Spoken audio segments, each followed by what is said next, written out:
Welcome back, America. It's Hugh Hewitt, joined now by the Attorney General of the United States, the Honorable William Barr. Mr. Attorney General, welcome. Good to have you on this morning. Thank you, Hugh. Good to talk to you. How is your health? How's your family's health? Everyone good? Everyone's good. Everyone's good. And what is the impact of the virus on the people that you lead, the lawyers and the staff at the DOJ, the FBI, the DEA, the entire vast complex that is the Justice Department? We're adapting to it, and we're trying to keep up our work and fulfill our mission, but at the same time keeping everyone safe. So we're doing a lot of telecommuting, staggering our work. The work of the courts has slowed down, and that obviously has an impact on us as well. So, Mr. Attorney General, I'm glad to hear that it's still going on. I want to begin by talking to you about Youngstown Sheet and Tube, the case to which everyone turns when they're talking about presidential power. I have two quotes for you. Justice Jackson begins, that comprehensive and undefined presidential powers hold both practical advantages and grave dangers for the country, will impress anyone who has served as a legal advisor to a president in a time of transition and public anxiety. We are certainly in a time of public anxiety. You are such a legal advisor. Are you impressed by those undefined presidential powers, Mr. Attorney General? Well, I do think that executive branch, whether it be in the federal system or the state system, one of its capacities is to respond to immediate catastrophic dangers facing the people. And the reason that we give power to the executive is because frequently that requires adapting to the circumstances. So initially, when you're faced with a potential catastrophe, the government can deploy measures and even put temporary and reasonable restrictions on rights if really necessary to meet the danger. But it still has the obligation to adapt to the circumstances. Whatever powers the government has, whether it be the president or the state governor, still is bounded by constitutional rights of the individual. Our federal constitutional rights don't go away in an emergency. They constrain what the government can do. And in a circumstance like this, they put on the government the burden to make sure that whatever burdens it's putting on our constitutional liberties are strictly necessary to deal with the problem. They have to be targeted. They have to use less intrusive means if they are equally effective in dealing with the problem. And that's the situation we're in today. We're moving into a period where we have to do a better job of targeting the measures we're deploying to deal with this virus. Justice Jackson added, just what our forefathers did envision on this question of what an executive, the president's powers are, or would have envisioned had they foreseen modern condition, must be divined from materials almost as enigmatic as the dreams Joseph was called upon to interpret for Pharaoh. That's the end of the quote. Of course, Joseph got every dream right. Do you feel like Joseph right now in giving advice to the president, Mr. Attorney General? Well, I think it's important to recognize that the president, has not been using, dictating things, based on his inherent constitutional authority. He's been relying mainly on statutes that give him emergency authority and also working within our federal system by leaving the governors to execute what they think is best at the local level. That can be a messy business, but at the end of the day, it's a better approach than trying to dictate everything from Washington. Has the president done anything at all to give rise in you to a concern that he does not respect the Constitution or intend to abide by its separation of powers? Never at all. The rhetoric... Go ahead, Mr. Attorney General. Well, the rhetoric has been deeply deranged at times. We hear dictator, authoritarian when applied to the president. Is there anything he's actually done that's departed from well-worn furrows of presidential authority? No, as I said in my Federalist Society speech, and when you actually look at his record, his actions have been, well within the traditional rules of law and have been litigated patiently through the court system. Now, usually the courts have ended up siding with him. Yes, it's a good record thus far in terms of winning. Dual sovereignty seems to confuse a lot of the press out there. I mean, they really seem to be confused as to whether the president or a governor ought to do something in particular. It's usually complicated by overlapping authority. Have those authorities yet collided, in your view, Mr. Attorney General? Well, they can be in tension, and there are potentials for collision. I think that, when a governor acts, obviously states have very broad police powers. When a governor acts, especially when a governor does something that intrudes upon or infringes on a fundamental right or a constitutional right, they're bounded by that. And those situations are emerging around the country to some extent. And I think we have to do a better job of making sure that the measures that are being adopted are properly targeted. They also can run into the federal role under the Commerce Clause, the so-called Dormant Commerce Clause. We do have a national economy, which is the responsibility of the federal government. So it is possible that governors will take measures that impair interstate commerce, and just where that line is drawn, remains to be seen. Justice Thomas is not much of a fan of the Dormant Commerce Clause. Have you yet seen an example that would cause the Department of Justice to go into court and seek a declaration that any particular governor's order or edict has violated the Dormant Commerce Clause? Not yet.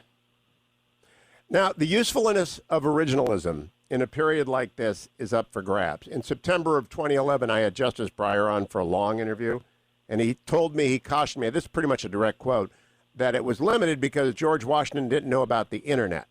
How useful is an originalist approach to a crisis that is actually unprecedented? Well, no, I think originalism is always useful because originalism tells you what the principle was that the framers were putting into the Constitution. And we do our best to take that principles and apply it to contemporary circumstances. But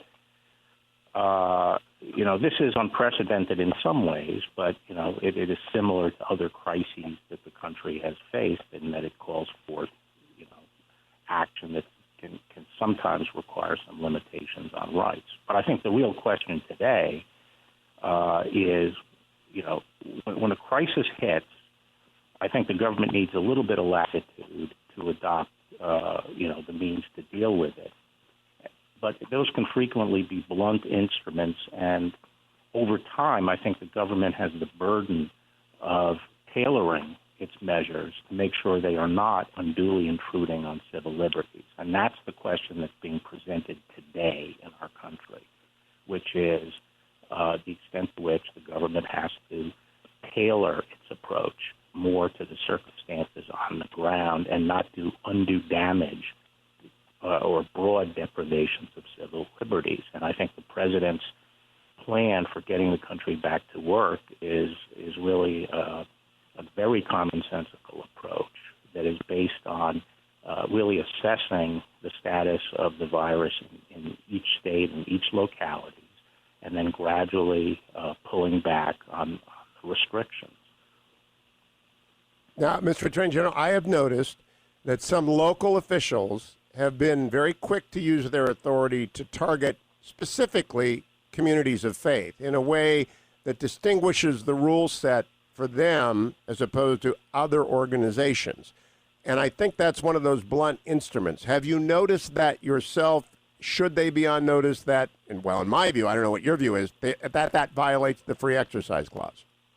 Well, we did more than put them on notice. We filed a statement of interest in a case in Mississippi where they were discriminating against religious practice and putting restrictions on religion that they were not putting on commercial activities that had all the same features. And we filed a statement of interest, and I understand that the government has pulled back from those restrictions, at least to some degree so far. So, and I issued a statement pointing out that whatever measures are placed against religion have to be placed against all comparable commercial and other activities. You can't single out religion for special burdens. But go ahead. It's not just religion, though. I think as we go forward, I personally think that given the uncertainties involved at the beginning, the president's initial approach of a period of time to bend the curve were appropriate. But I think we have made a lot of progress in bending the curve, and I think we now, as I say, have to fine-tune these things. I think we have to make a distinction between orders that tell people or principles that say, you have to keep your distance of 6 feet, you should be washing, you should be wearing PPE when you're out and about.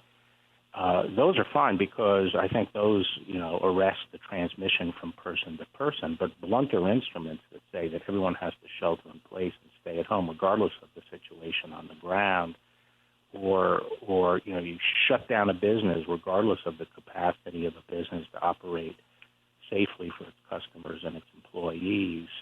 Those are very blunt instruments, and I think, as I say, I think we have to adapt them more to the circumstance, and the president's plan does that.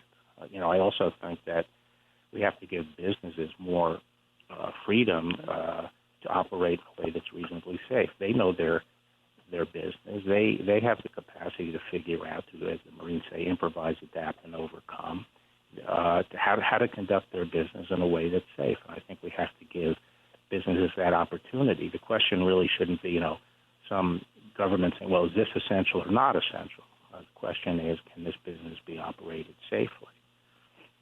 Now, I'm leery of hypotheticals, Attorney General Barr, but if it turns out that the president and a governor have a different view on a particular restriction on a particular business, does the president's view trump that of the governor's?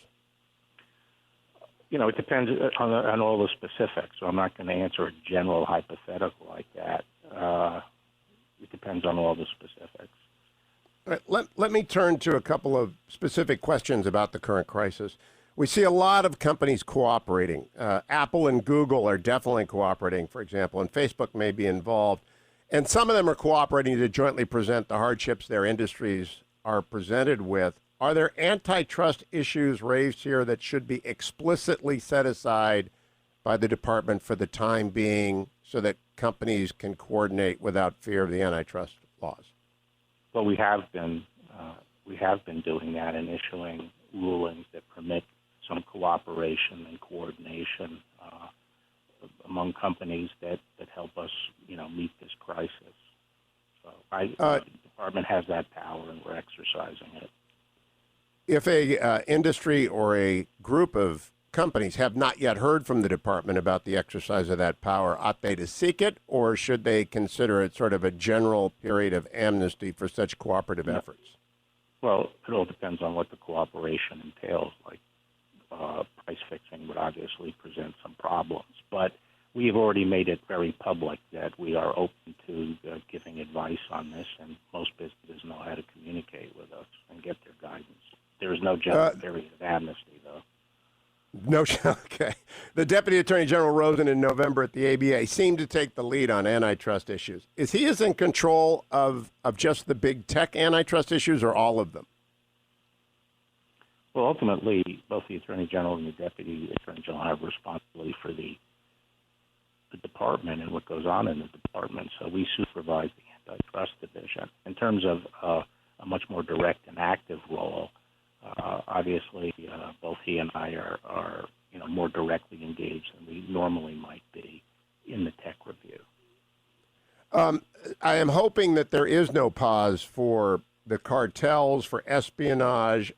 Have you seen anything hamper the DOJ, the FBI, the DEA's efforts to counter espionage at home, cartel activity abroad or at home?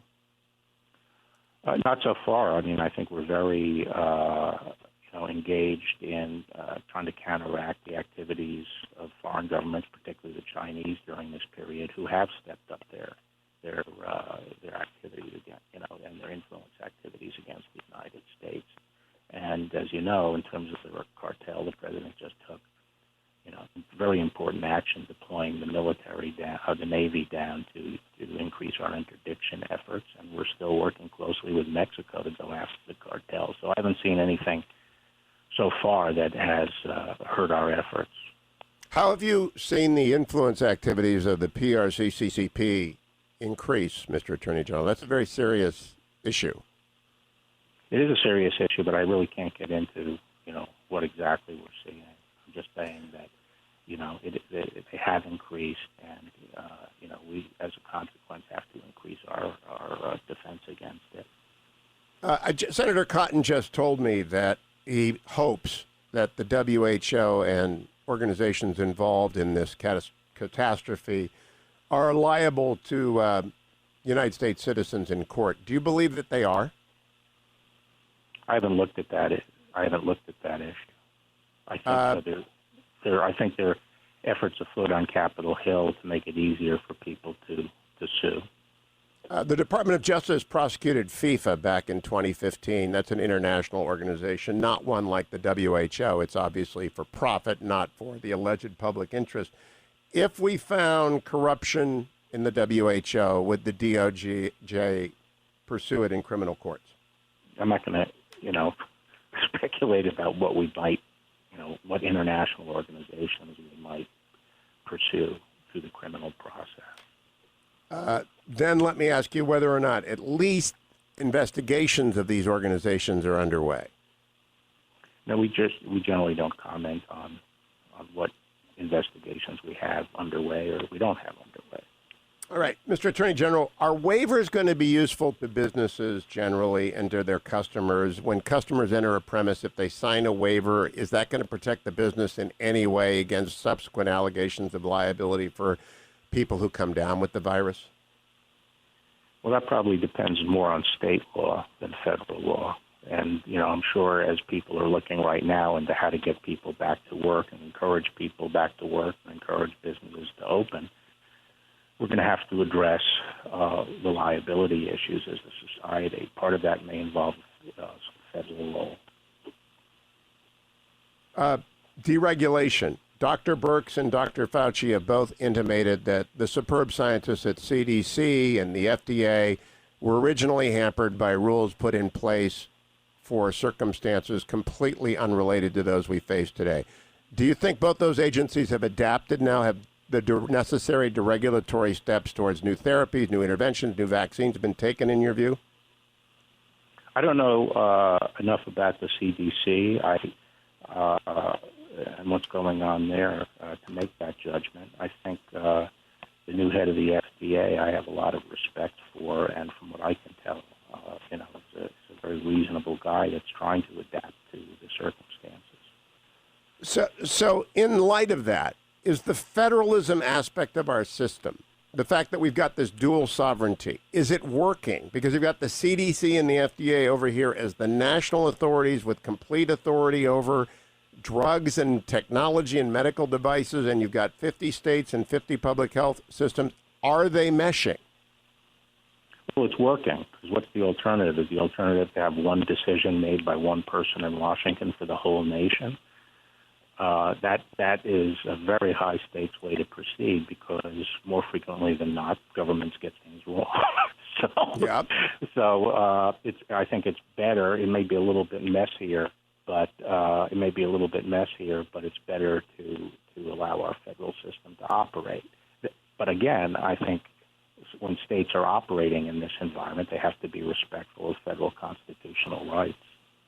Well, that goes back to the almost nightly discussion between the press and the president about who does what first. And I just view it through the law at the lens of having taught for 25 years that we have dual sovereignty in this country, and it's never going to be clear cut. Have you been frustrated, or are you amused by the inability of some people to grasp the essential structural messiness of our system? Well, I wouldn't say amused right now, but I just, I, like you, believe this is an integral part of our system. And there's a lot of genius in it, and over the long run, it's the best system. And we eventually get it right, and I think we're generally getting it right here. I think the president's guidance has been, as I say, superb and very commonsensical, and I think a lot of the governors are following that. And, to the extent that governors don't and impinge on either civil rights or on the national commerce, our common market that we have here, then we'll have to address that. If there is a governor who is overwhelmed, Mr. Attorney General, and simply breaks down, I don't think this has happened. I don't think it's happened anywhere. I haven't seen it, but we have to consider a virus that may come back in the fall in a deadlier form. It may go on for a long time. Does the president at that point have the authority to step in where the governor has collapsed?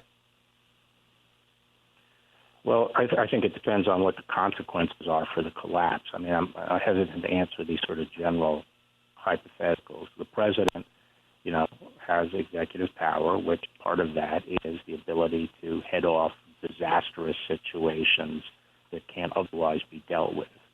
And, that's a very broad authority.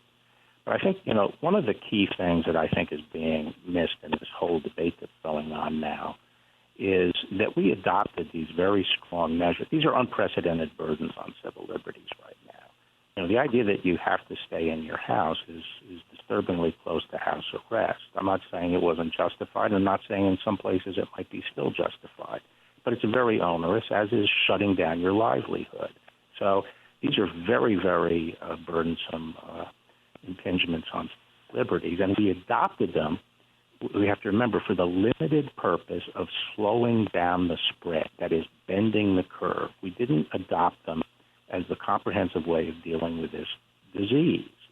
And we have now seeing that these are bending the curve, and now we have to come up with more targeted approaches. To me, this is a little bit like, fighting a cancer, which is, sometimes cancer is spreading, and one of the treatments you can use is chemotherapy to drive it back and localize it and make it more susceptible to surgery or more targeted thing like radiation or even immunotherapy. But your first thing is to drive it back to a more manageable state. And that's what we're doing and have done. And the question is, you can't just keep on feeding the patient chemotherapy and say, well, we're killing the cancer, because we're getting to the point where we're killing the patient. And now is the time that we have to start looking ahead and shifting to more targeted therapies. To use your analogy, Mr. Attorney General, sometimes even with the best intentioned doctors and often with quacks and idiots, malpractice occurs. If such happens, to use your analogy, at the state level, will citizens be able to use either the Fifth Amendment's prohibition on condemnation without compensation or 42 U.S.C. 1983 to bring actions against the governments that were obviously indifferent to that blunt instrument's time to be put away?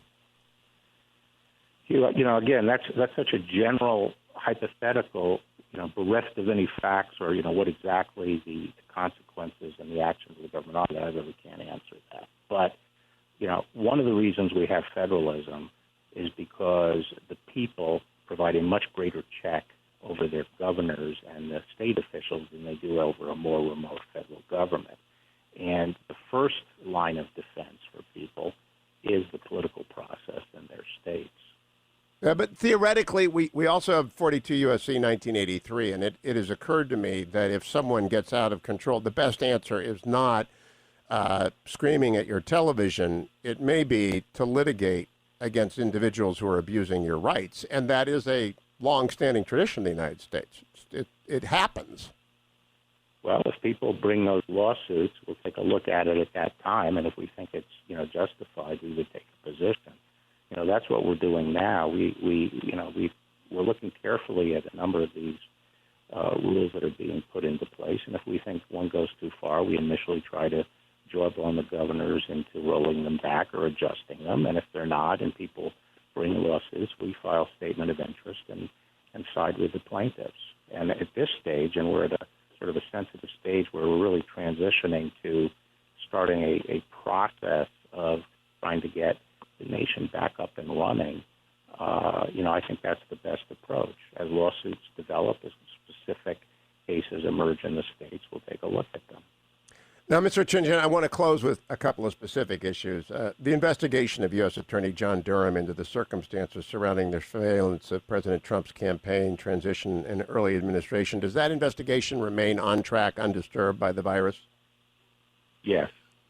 There are guidelines concerning the announcement of indictments or the closing of investigations prior to the election. When is that deadline for U.S. Attorney Durham, and do you think he will make it either to disclose indictments or to disclose that the investigation is over? As far as I'm aware, none of the key people whose actions are being reviewed at this point by Durham are running for president. But would not the announcement of indictments after a time certain have an impact on an election of the sort that the U.S. Attorney's Manual recommends against? Well,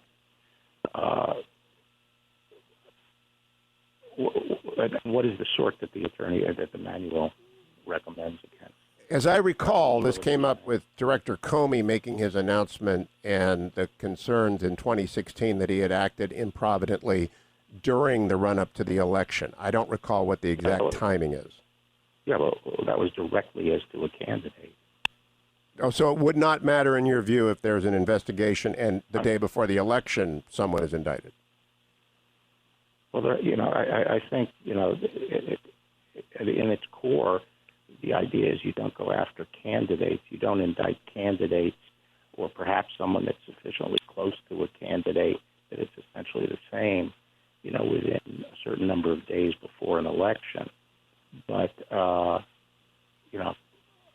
I say, I don't think any of the people whose actions are under review by Durham fall into that category. That's big news to me. I had assumed that they would be in the category of people that could not be indicted given the obvious connection to President Trump, but I'll take the news and I'll put it away. Let me ask you about Senator Grassley. A couple of weeks ago he tweeted, and this is a direct quote, "We are learning FBI flubs on Carter Page spying case are just tip of iceberg. IG audited 29 other spying applications on Americans and found problems with every one of them," in caps. "Constitutional rights are at stake when FBI fails to justify use of spying tools, reforms needed to protect civil liberties." Is Senator Grassley correct, Mr. Attorney General? Yes. Well, I think as I have said, I think that the failure to follow the guidelines and the requirements in preparing FISA applications, is very disturbing, especially coming as recently as it has. And, we shouldn't proceed with FISA unless we have safeguards and ensure that the law is being scrupulously followed by the FBI. Are you shocked by what you've found to date or been briefed by U.S. Attorney Durham to date about? I wouldn't use the word shocked. I'm very troubled by it, but I think the reason that we have this investigation is because there are a lot of things that are unexplained, and I think we're getting deeply into the situation, and we'll be able to sort out exactly what happened. I'm not going to ask you because you wouldn't answer whether there will be indictments or not, but when do you expect that the public will know a definitive assessment of where the U.S. Attorney Durham is going? As soon as we feel we have something that we are confident in to tell the people about. Is that imminent? No, it's not imminent. And I'm not sure what imminent means. I'm not sure what imminent means, but it's not imminent. In light of the virus, in light of the circumstances under which the country finds itself, is it ever wise to set aside investigations of this kind that might have extraordinary partisan ramifications in light of exigent circumstances? Is it ever wise? I mean, I'm not sure how I could possibly answer that question. Would it be wise in these circumstances? I think generally, you cite the Attorney General's guidelines as if they are, written in stone. They are prudential guidelines that call for judgment in each individual case, and I think every case is, in this respect, is sui generis and has to be looked at carefully, taking into account the concerns that undergird the provision. Now, you have mentioned CCP espionage, and I'm very concerned about it. It was a problem when I was at the DOJ 30 years ago, and it's still a problem today, and it's probably more sophisticated. At the same time, a number of Chinese-American friends of mine have said They are fearful of discrimination, the reality of it. They have seen reports about it. Is the Department of Justice amping up its vigilance on behalf of civil rights of Asian Americans, Chinese Americans specifically in this period? We actually have taken a hard look at that during this period.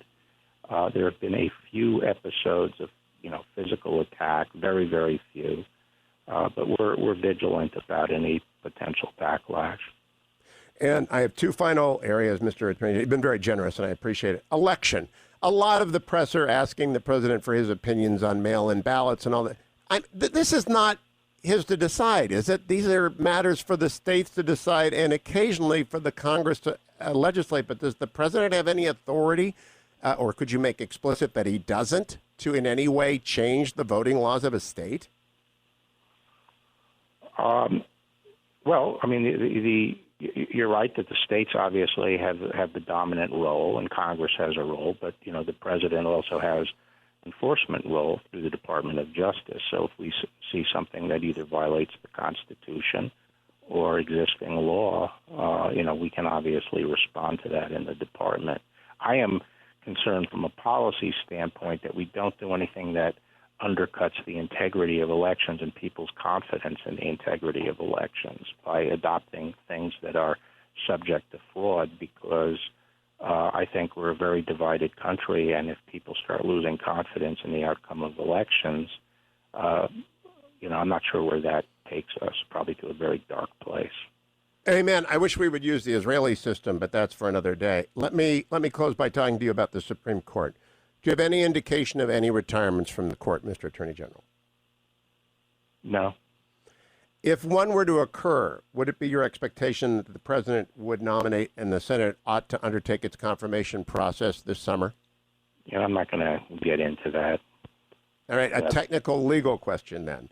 Can a Supreme Court justice retire contingent on a successor being confirmed by a time certain with the revocation of the retirement if such a thing does not happen? I believe historically there have been resignations effective upon the appointment of a successor, but I haven't looked into this issue, so I really can't give you a definitive answer. Yeah, that has happened often, but I don't know that it's ever happened. They say, I'll retire if you get me a successor by December 31st of this year. To your knowledge, has that ever happened? No. I think generally what happens is they retire effective when upon the the accession of their successor. Is there anything in your vast experience as Attorney General twice that would prohibit a Supreme Court justice from conditioning their retirement upon the confirmation of a successor by a time certain? In other words, a contingent retirement.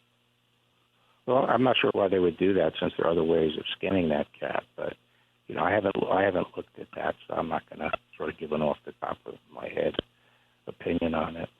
What are the other ways of skinning that cat, Mr. Attorney General? Well, it doesn't accomplish the same thing to say it's effective upon the successor? Not if it's blocked in the Senate and it doesn't happen and your administration changes. A justice might not want to retire if President Trump lost and President Biden was going to nominate. They might want to stay on. Right, but it has the same effect if they don't leave office. I mean, I'm out of time. I'm confused, but that's not unusual for me. Last question. Your first tenure as Attorney General and your second. The only other person who's done this sort of thing is Don Rumsfeld, and he told me his views of the office had changed quite a lot in the first and the second go-around. Has yours?